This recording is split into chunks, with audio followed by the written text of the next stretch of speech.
Socrates stands at the origin of Western philosophy not because he built an empire, wrote books, or held political power, but because he transformed how human beings understand knowledge, virtue, and themselves. Born in Athens during its golden age, Socrates lived in a city that celebrated democracy, military success, artistic brilliance, and public honor.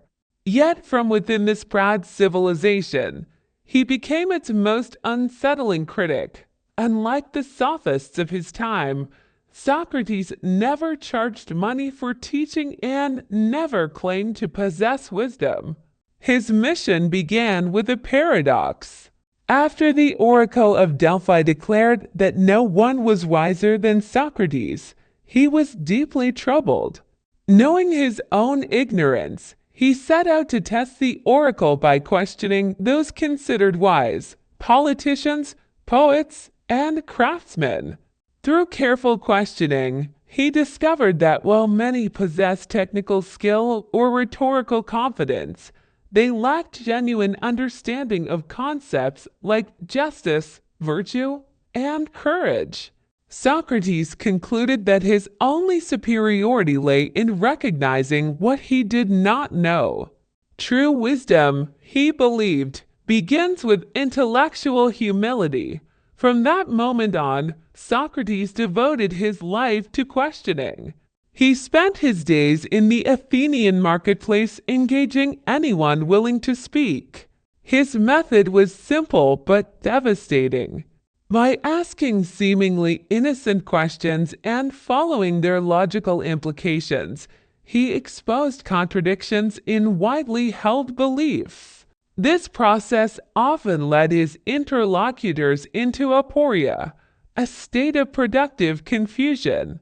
Socrates did not see this as failure, but as the necessary first step toward real knowledge. One cannot learn, he insisted, if one believes falsely that one already knows. Socrates compared himself to a midwife, a metaphor drawn from his mother's profession.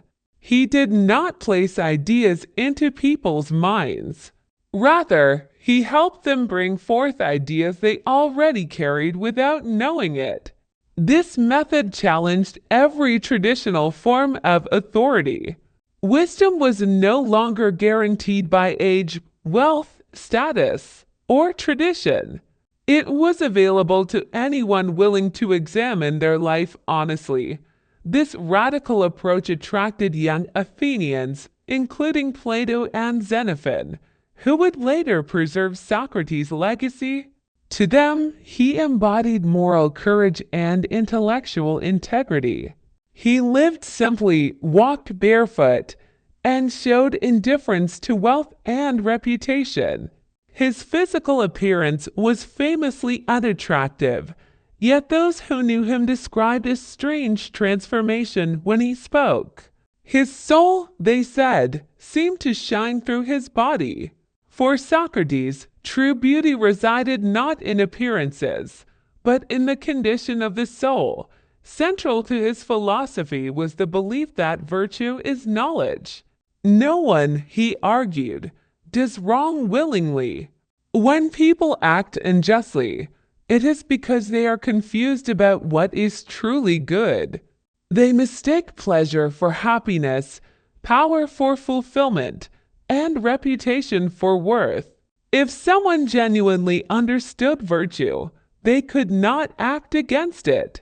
This claim undermined conventional morality and implied that ethical failure was ultimately intellectual failure.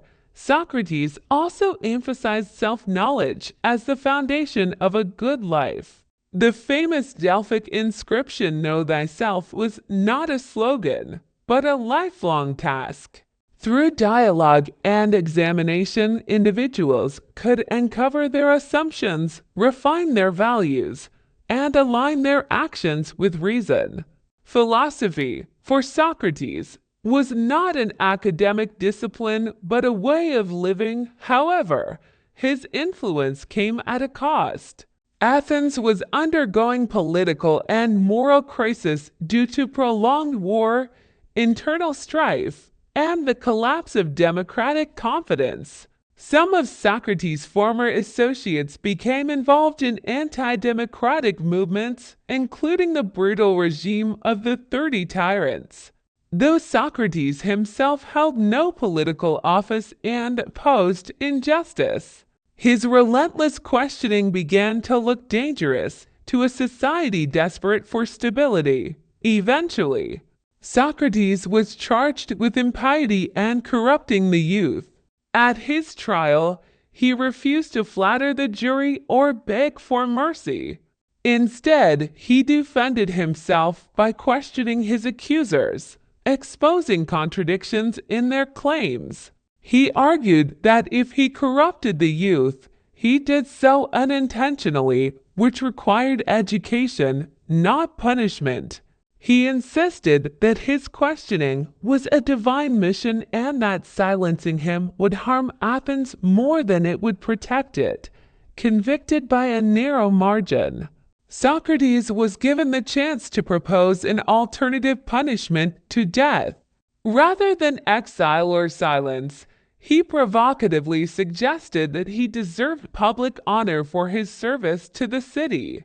This defiance sealed his fate. He was sentenced to death by hemlock. During his final days in prison, Socrates remained calm and reflective. He discussed the immortality of the soul, the nature of death, and the meaning of justice. He refused opportunities to escape, arguing that violating the law would contradict the principles he had lived by.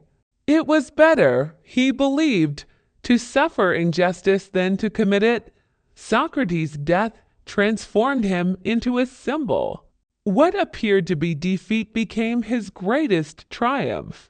His student Plato devoted his life to preserving and developing his teacher's ideas, writing dialogues that brought Socratic questioning to future generations. Through Plato, Socrates became immortal. His influence extended far beyond ancient Greece. The Socratic method became foundational to law, science, education, psychology, and democratic thought. It shaped medieval scholasticism, inspired Enlightenment thinkers, informed scientific inquiry, and continues to guide modern pedagogy and critical reasoning. Every time assumptions are challenged, contradictions exposed, and dialogue used to seek truth, Socrates is present. Socrates taught humanity that wisdom is not certainty, that courage lies in questioning, and that a meaningful life requires examination. He showed that integrity matters more than survival, truth more than comfort, and the soul more than status. In a world flooded with information but starved for wisdom, his example remains urgently relevant. The barefoot philosopher who claimed to know nothing gave humanity the tools to think clearly, live courageously, and face uncertainty with humility. His life reminds us that philosophy is not about having answers, but about asking the right questions and having the courage to live by them.